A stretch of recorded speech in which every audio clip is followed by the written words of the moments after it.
Hey everybody, we're here with Neil Blumenthal, the co-founder and co-CEO of Warby Parker. Neil, thanks for joining us. Thanks for having me. So you are been an entrepreneur for a decade, but I want to go back to, tell me about where'd you grow up first, and what were you into back in the day? So grew up here in New York City. Ended up studying international relations at Tufts University, and I think I was one of those folks that wanted to change the world but didn't know exactly how to do that, but thought foreign policy and maybe working for the State Department would be a path for me. I studied IR too, and obviously I didn't study as hard as you because we're in these seats.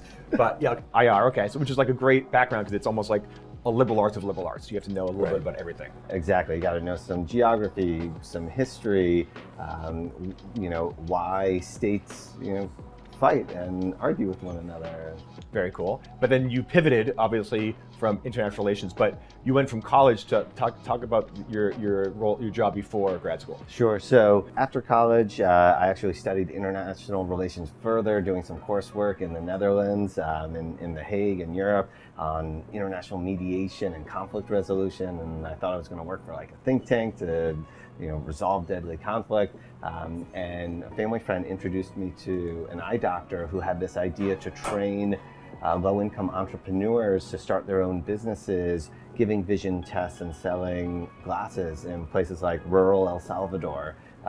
And I thought this was a really powerful idea because one, I didn't realize that there's like 1 billion people on the planet that don't have access to glasses and need them, and thought that by helping people start their own businesses, that's a way to sort of solve this problem because you create the economic incentive to continue to provide glasses in one's community.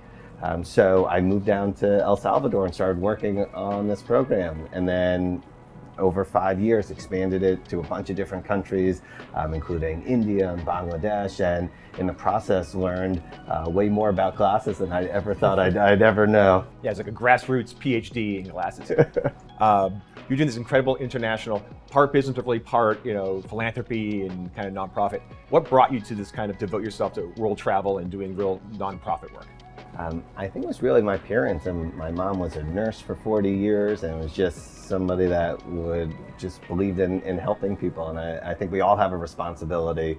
And I think we all help in different ways. I just wanted my job that paid me to have that direct impact. And it was something I was just really excited about and found intellectually interesting and certainly super rewarding. Did you go to Wharton in business school with the idea of then launching some sort of vision company, or you weren't sure yet, like that was one phase and you wanted to just see what's out there? I really went to Wharton to get my MBA to learn more about business, but also to get almost like a stamp of approval because I think so many people underestimate the hard work of the nonprofit sector, and I felt like people were sort of discounting sort of my experience. But if you have the imprimatur of Wharton, you could hopefully get whatever job you wanted.